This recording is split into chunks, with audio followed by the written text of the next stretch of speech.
Bien, somos el primer grupo y estaremos hablando sobre manejo de masas cervicales. Puedes pasar.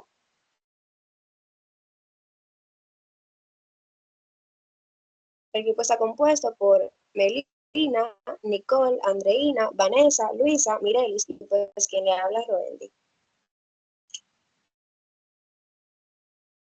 Estaremos hablando sobre las masas cervicales, su anatomía y fisiopatología, su evolución, los métodos diagnósticos, cómo se tratan, las complicaciones y una conclusión.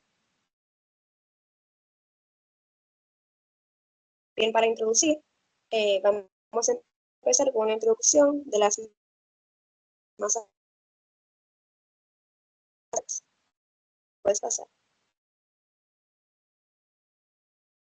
Bien, las masas cervicales son un motivo frecuente de consulta médica, tanto en la parte pediátrica como en la parte del adulto, y se definen como un aumento de volumen anormal, prominencia o abultamiento localizado en el cuello. Son visibles o palpables y pueden deberse a una amplia variedad de causas, desde procesos benignos e inflamatorios como neoplasias malignas. Su estudio clínico va a resultar de gran importancia, ya que el cuello alberga numerosas estructuras que son vitales, y una lesión en esa zona puede comprometer funciones esenciales como la respiración, la deglución, la fonación y la circulación, debido a los componentes que alberga el cuello, como vasos sanguíneos, nervios, músculos, glándulas, salivales, endocrinas, ganglios, que más adelante pues lo van a desglosar.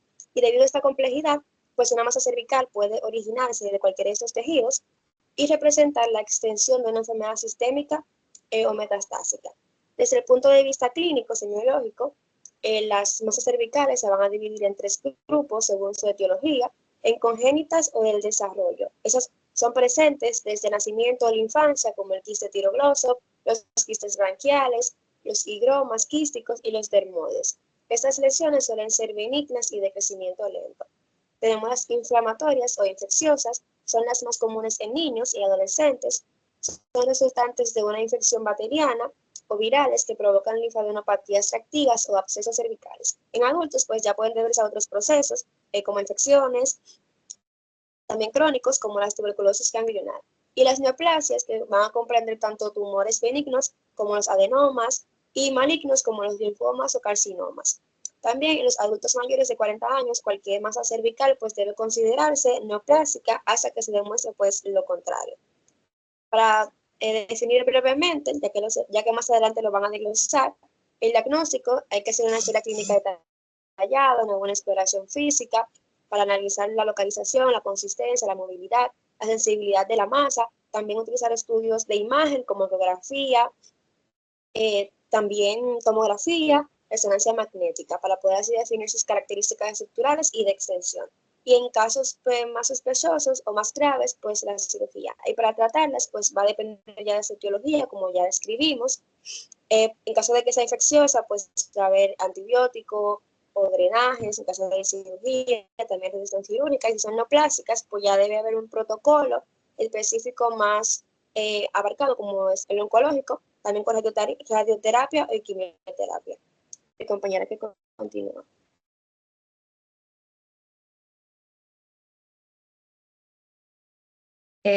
Muy buenas, yo soy Melina Batista y yo les estaré hablando sobre lo que es la fisiología y la anatomía del cuello y las masas cervicales. Ve pasando. Bien, puedes continuar. Bien, para empezar, he de decir que el cuello se divide en espacios o compartimentos, y otra clasificación serían los triángulos. El contenido del cuello se agrupa en 4 espacios o compartimentos. Tenemos el compartimento vertebral, en el que están contenidas las vértebras y los músculos posturales. Tenemos, pasa al anterior. Tenemos el compartimento visceral, que contiene las glándulas como el tiroides, el paratiroides y el timo, así como también la laringe, la faringe y la tráquea.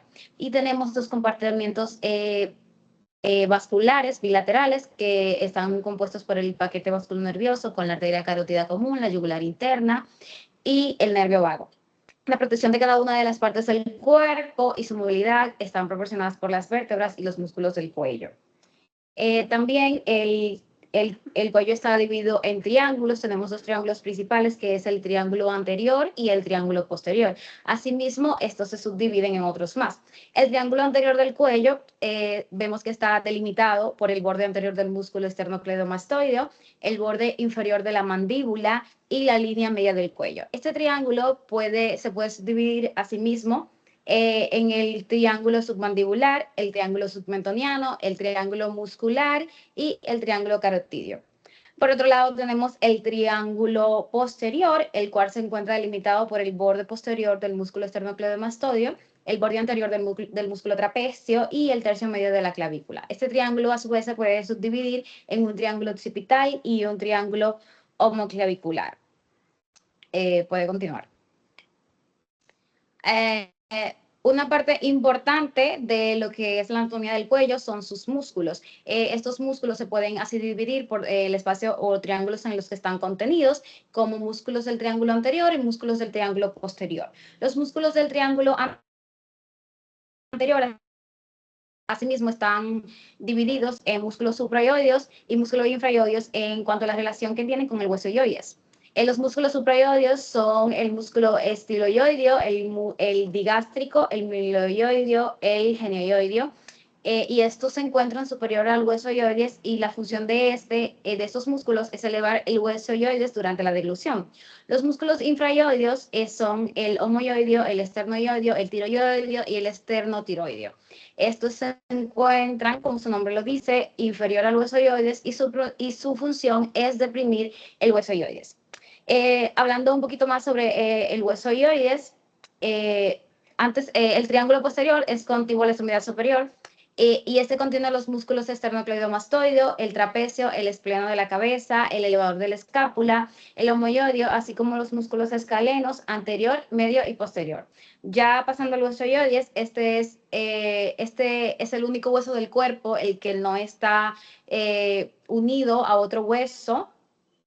Se puede encontrar por encima del cartílago tiroides, y tiene forma parecida a la letra U, donde su cuerpo se proyecta hacia adelante y sus astas mayores se proyectan hacia atrás.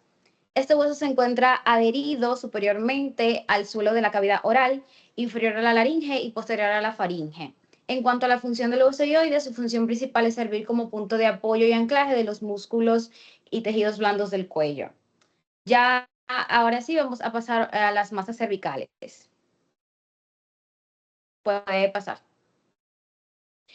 Bien, las causas más comunes de masas cervicales, como ya sabemos, son las adenopatías, que estas pueden ser por múltiples causas, infecciosas, inflamatorias o procesos neoplásicos.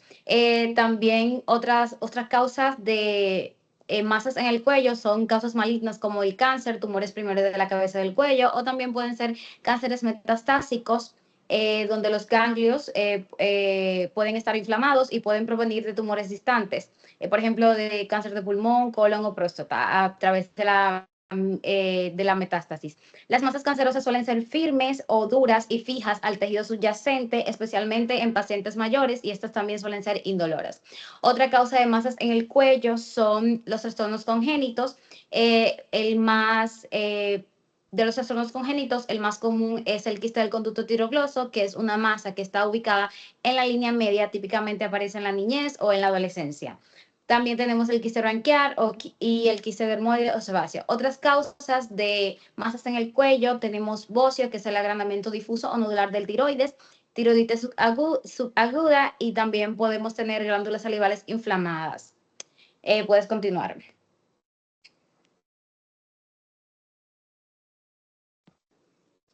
Hablando ya del tiroides, tenemos que la glándula tiroides se encuentra profunda a los músculos estenotiroides y esternoioides, localizándose anteriormente en el cuello a nivel de las vértebras de T5 a T1. Para un peso aproximado de 20 a 30 gramos, está compuesta principalmente por dos lóbulos, derecho e izquierdo, anterolaterales a la laringe y la tráquea, y se encuentra altamente vascularizada por las arterias tiroides superiores e inferiores, ramas de la carótida externa y los troncos tirocervicales respectivamente.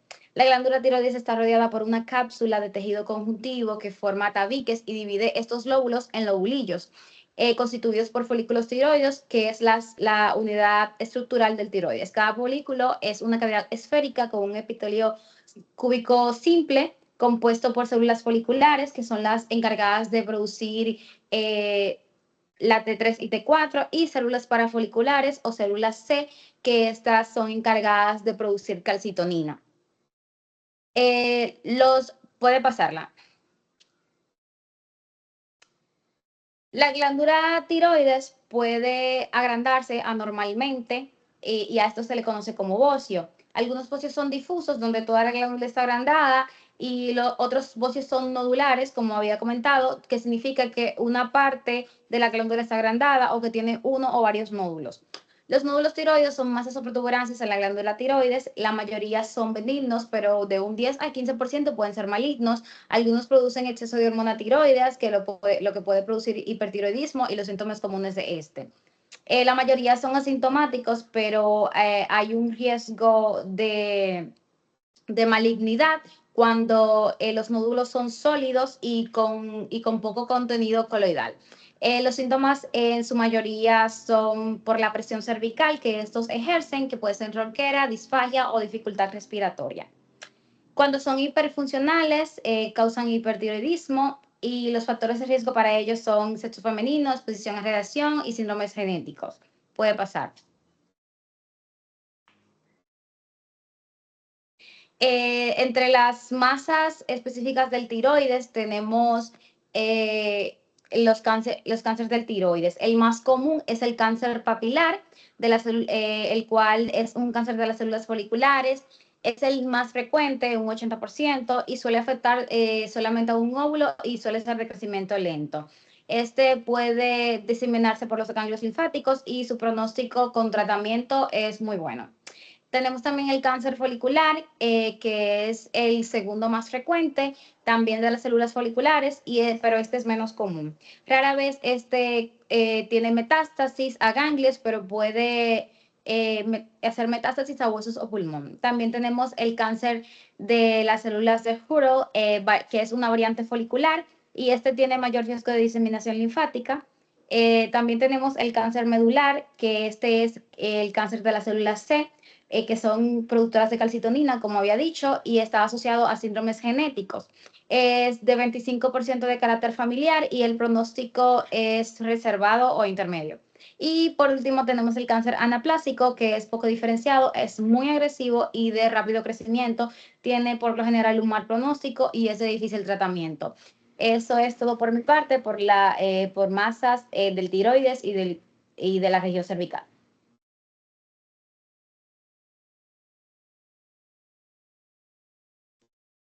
Hola, buenas noches. Yo les estaré hablando sobre la evaluación clínica. Tenemos la historia clínica, ya que esta debe ser detallada y orientada a posibles causas e infecciones congénitas, inflamatorias o neoplásicas. Tenemos los datos importantes, que son la edad de los niños y jóvenes más frecuentes en lesiones congénitas e infecciosas. En los adultos y mayores, en sospecha de neoplasias. El tiempo de evolución más aguda, días, igual inflamatorias o infecciosas. Las subagudas en semanas o meses, y la tumoral o congénita. Puede pasarla. Antecedentes. Los antecedentes relevantes, estas son infecciones de vías respiratorias, la tuberculosis, la radiación cervical previa, la exposición ocupacional del tabaquismo o el alcoholismo, el examen físico, la inspección, la localización, la línea media lateral del triángulo anterior o posterior del cuello, el tamaño, la forma, el color de piel, la presencia de fístulas o cicatrices. También tenemos la palpación, ya que esta evalúa las siguientes características, que son el tamaño o consistencia, o si es blanda, quística o inflamatoria, firme o pétrea o neoplásica, su movilidad si es móvil o benigna, si es fija, ya que es posible de malignidad o herencia o estructuras profundas. La sensibilidad dolorosa es igual realmente, generalmente inflamatoria, indolora, que tiene tumoral o congénita, temperatura o pulsación, como color e infección, pulsátil o origen vascular, por ejemplo, paraganglioma. Puede pasarla. En los laboratorios tenemos los hemogramas, como las infecciones o inflamación. Tenemos las pruebas serológicas, como el toxoplasma, el tuberculosis, las hormonas tiroides, si se sospecha origen tiroido. Las imágenes tenemos como la ecografía cervical, la primera elección de diferencias masas sólidas de quísticos, el TAC, define la extensión relación con estructuras tiroidea, si se sospecha masa tiroidea, la punción obstructiva con aguja, es el estudio diagnóstico más útil para masas persistentes o sospechosas de neoplasia, ya que esta permite análisis citológico sin necesidad de cirugía inicial.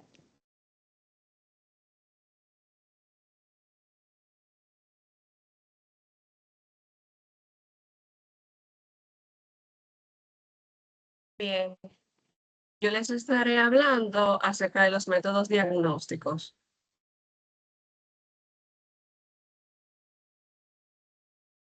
Vamos a iniciar con la historia clínica, la cual nos va a poder permitir orientar la causa antes de realizar los estudios complementarios.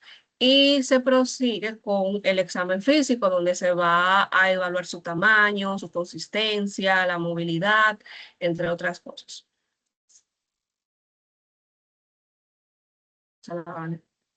Ok. Dentro de los métodos diagnósticos vamos a empezar por imágenes. El primer método de lesión viene siendo la ecografía cervical o ultrasonido, el cual va a distinguir entre masas sólidas y quísticas. Va a medir también el tamaño, sus bordes y la vascularización. Este es un método no invasivo, económico y sin radiación. Seguimos con la tomografía computarizada o TAC. Se utiliza cuando la ecografía no es suficiente. Evalúa la extensión de la lesión y su relación con estructuras profundas. Es muy útil en sospecha de tumores o abscesos profundos.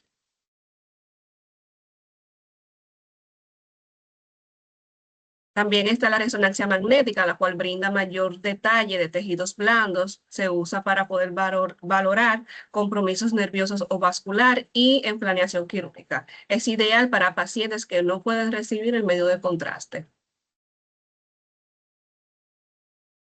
Seguimos con los métodos diagnósticos por muestra. En primer lugar tenemos la punción aspiración con aguja fina. Este se realiza con una aguja delgada, frecuentemente guiada por la ecografía para poder visualizar bien el sitio de punción. Permite obtener células para estudio citológico, determina si la masa es benigna, inflamatoria, infecciosa o maligna. Esta es rápida, segura y muy poco invasiva. Seguimos con la biopsia con aguja gruesa o biopsia excisional. Esta se usa cuando la punción aspiración con aguja fina no es concluyente, porque permite analizar el tejido completo e identificar si es un linfoma o carcinoma. Es el estándar diagnóstico definitivo en sospecha de cáncer. Y por último, pero no menos importante, tenemos también los estudios de laboratorio complementarios, como es el hemograma y la PCR, las cuales van a indicar inflamación o infección, las serologías como el VIH, toxoplasmosis o tuberculosis, pruebas tiroideas. Dentro de esta está el T4, T3, TSH, cuando se sospecha de origen tiroideo, y el cultivo o la baciloscopía, que va a identificar si hay secreción o acceso. Es cuánto.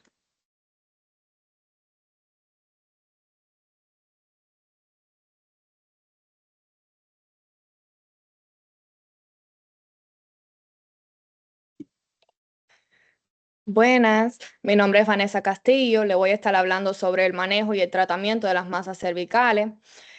Primero hay que empezar con un enfoque inicial. Esto se dirige por la historia clínica y el examen físico que le hacemos al paciente.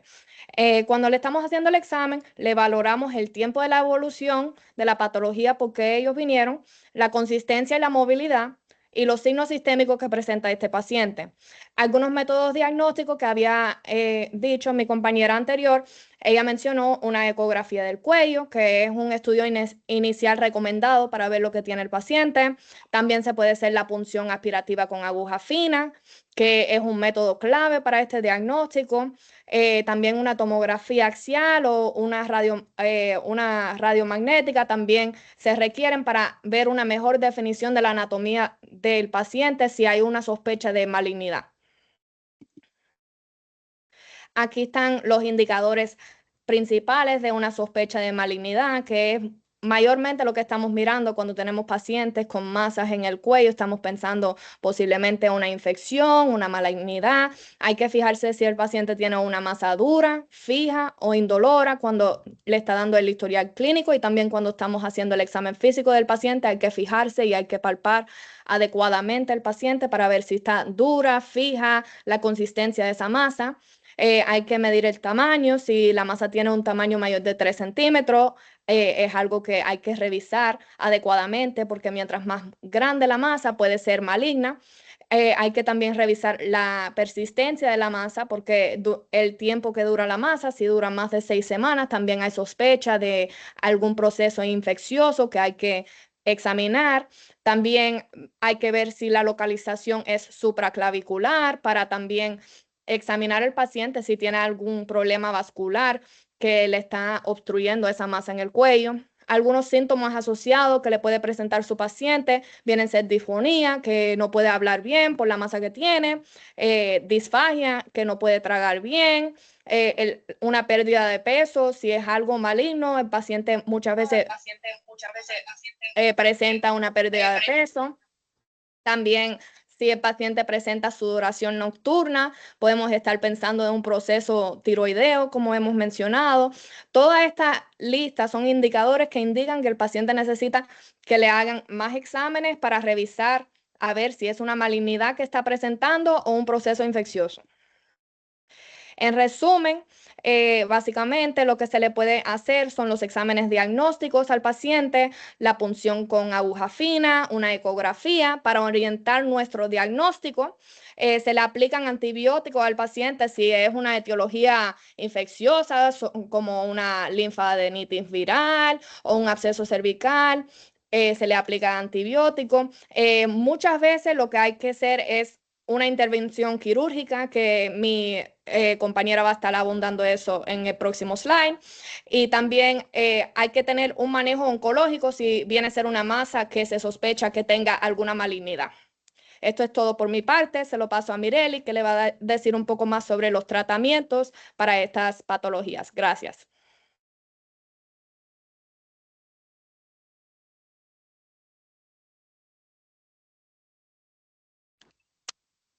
Buenas noches, mi nombre es Luisa y yo le estaré hablando sobre los tratamientos quirúrgicos de las masas cervicales.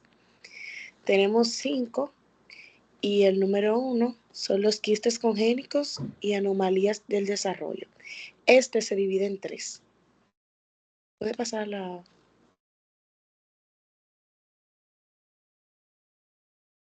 Este se divide en 3. Quistes tirogloso, quistes braquial y el quiste dermoide.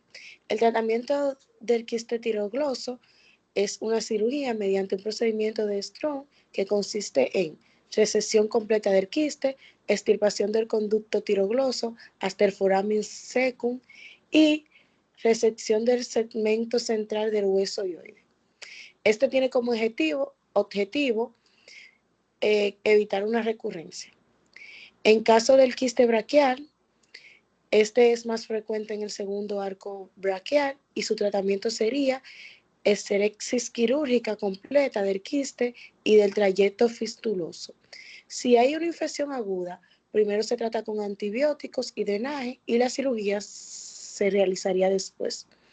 En caso de un quiste dermoide, el tratamiento sería resección quirúrgica completa, asegurando no romper la cápsula para así evitar una recurrencia. Puede pasarlo. Como número 2, tenemos las masas inflamatorias o infecciosas. Estas se dividen en dos. Están los abscesos cervicales y la linfadenitis. En caso de los abscesos cervicales, su tratamiento sería un drenaje quirúrgico del absceso a cielo abierto o guiado por imagen. Antibiótico-terapia de amplio aspecto ajustado según un cultivo y control del foco primario. Sería un control de amigdalitis, faringitis, etc. En caso de una linfadenitis tuberculosa, el tratamiento sería primero un tratamiento farmacológico para ajustarse al cuadro antituberculoso y se consideraría una cirugía solo si hay un absceso frío con drenaje persistente o una masa fibrosa residual. Voy a pasar. Como número 3 tenemos las masas neoplásicas. Este se divide en dos. Aquí están los tumores benignos y los tumores malignos. En caso de los tumores benignos, estos son los lipomas, adenomas, paraglangiomas, etc. Su tratamiento sería una resección quirúrgica completa, respetando estructuras nerviosas y vasculares. En caso de tumores malignos primarios del cuello o metastásicos, el tratamiento sería quirúrgico según el tipo de tumor. En caso de un tumor o un carcinoma escamoso metastásicos, su tratamiento sería vaciamiento cervical, ya sea radial o funcional. Posible resección del tumor primario. Y en caso de neoplasias tiroides con metástasis cervical, el tratamiento sería un vaciamiento ganglionar cervical selectivo o radical. En caso de linfomas, la cirugía suele ser solo diagnosticada, una biopsia excisional. Y el tratamiento principal es quimio o radioterapia. Puede pasarlo. Como número 4 tenemos las masas vasculares o nerviosas. Para glangiomas, este puede ser yugular, timpánico o glumos caratidio. Su tratamiento sería resección quirúrgica, cuidadosa con control vascular y en algunos casos embolización preoperatoria para reducir el sangrado. Puede pasarlo. Como número 5 y último, tenemos las consideraciones quirúrgicas generales. Tenemos 4. La primera es realizar estudio imagenológico previo, ecografía, TAC, etc. Como número 2, tenemos confirmar diagnóstico mediante biopsia antes de la cirugía, excepto si se sospecha un quiste congénito claro. Como número 3, tenemos preservar estructuras nobles, ya sea nervio facial, hipogloso, vago, espinar accesorio o vasos carotídeos. Y por último, tenemos que en tumores malignos complementar con radioterapia o quimioterapia según el caso. Es cuanto.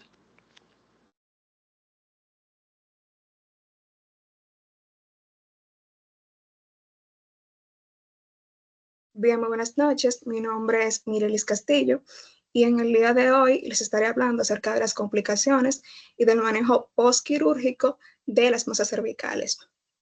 Bien, entonces para comenzar, vamos a estar hablando acerca de las complicaciones postoperatorias. En primer lugar, tenemos lo que son las hemorragias y los hematomas que se van a producir por una lesión de los vasos del cuello, es decir, por la carótida, la yugular o la tiroide. Se va a caracterizar por un aumento rápido del volumen del cuello, dificultad respiratoria y en algunos casos pues van a presentar también disfagia. Esta complicación presenta una urgencia quirúrgica que requiere una apertura de la herida control del sangrado y, por supuesto, un correcto drenaje. Como segunda complicación tenemos lo que es la infección de la herida quirúrgica, ya que la causa principal va a ser la contaminación intraoperatoria o un drenaje insuficiente. Dentro de los síntomas que se van a presentar en esta complicación se encuentran el eritema, calor, dolor local, supuración y fiebre. Este se debe manejar con antibiótico-terapia dirigida, drenaje del absceso en caso de que lo haya, también con curas locales y con asepsia. Ya puedes pasar. Ok, gracias. Entonces, otra de las complicaciones es la lesión nerviosa. Debido a la anatomía compleja del cuello, pueden afectarse ciertos nervios importantes. Dentro de esos nervios se encuentra el nervio espinal accesorio, que se va a presentar una debilidad del trapecio y posterior a esto, pues se va a presentar una dificultad para elevar el hombro. También se va a ver afectado o se puede ver afectado el nervio hipogloso, que se va a evidenciar por una desviación de la lengua hacia el lado lesionado. También el nervio vago o laringio recurrente, que va a presentar disfonía o parálisis de las cuerdas vocales. Esta lesión nerviosa se debe manejar con una evaluación neurológica, fisioterapia y en algunos casos, pues reparación microquirúrgica. También se encuentra lo que es el seroma o linforrea, que se va a producir por una lesión o drenaje inadecuado de los vasos linfáticos. Se va a caracterizar por una acumulación de líquido claro bajo la herida y se debe manejar con aspiración de aguja, drenaje o compresión local, y en casos ya muy persistentes se debe hacer una revisión quirúrgica. Bien, también como complicación se encuentra lo que es la disencia o necrosis de la herida. Esta se va a deber a una tensión excesiva, infección o mala irrigación. Se debe manejar con curas locales, cierre secundario o injertos según la extensión. Bien, entonces ya para pasar a lo que es el manejo postoperatorio general, se deben incluir un monitoreo estricto con la toma de signos vitales, verificando la permeabilidad de la vía aérea y con el control del drenaje. También se deben realizar cuidados de la herida, manteniendo el apósito limpio y seco, vigilando también los síntomas de infección o sangrado. También se deben hacer drenajes, controlando el volumen y el aspecto del drenaje, y retiro cuando el débito sea mínimo a 30 milímetros por 24 horas. También a esos pacientes se le pueden poner lo que son analgésicos o antibióticos, pero va a ser según el protocolo quirúrgico y el tipo de la masa resecada. Puedes pasar. Bien. También estos pacientes deben de tener una dieta líquida o blanda según la tolerancia, y en cirugías ya amplias puede requerirse de una alimentación enteral temporal. A estos pacientes también se les debe dar rehabilitación con fisioterapia cervical y del hombro si hubo algún tipo de manipulación muscular o nerviosa. También a estos pacientes se le pone a hacer lo que son ejercicios de voz o deglución en casos de que haya lesión nerviosa. Algo sumamente importante también es el seguimiento, ya que a esos pacientes se les debe dar un control periódico, para evaluar la cicatrización y la función nerviosa. Y en caso de que ya sea una masa neoplásica, se debe de seguir un seguimiento, valga la redundancia, oncológico. Bien, entonces, a manera de conclusión, tenemos para decir que el manejo de las masas cervicales debe abordarse de forma integral, iniciando con una adecuada evaluación clínica, estudios de imagen y diagnósticos histopatológicos que permitan identificar su origen, naturaleza y extensión. El tratamiento va a depender de la causa, pero la cirugía sigue siendo el pilar fundamental en casos congénitos, neoplásicos o persistentes. El éxito del tratamiento no solo depende del procedimiento quirúrgico, sino también de un cuidado postoperatorio riguroso orientado a prevenir complicaciones como hemorragias, infecciones, seromas o lesiones nerviosas.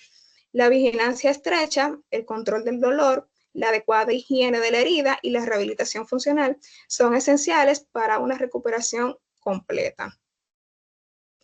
Entonces, muchas gracias. Aquí tenemos la bibliografía en caso de quieran confirmar algún tipo de información. Muchas gracias. Es todo por nuestra exposición.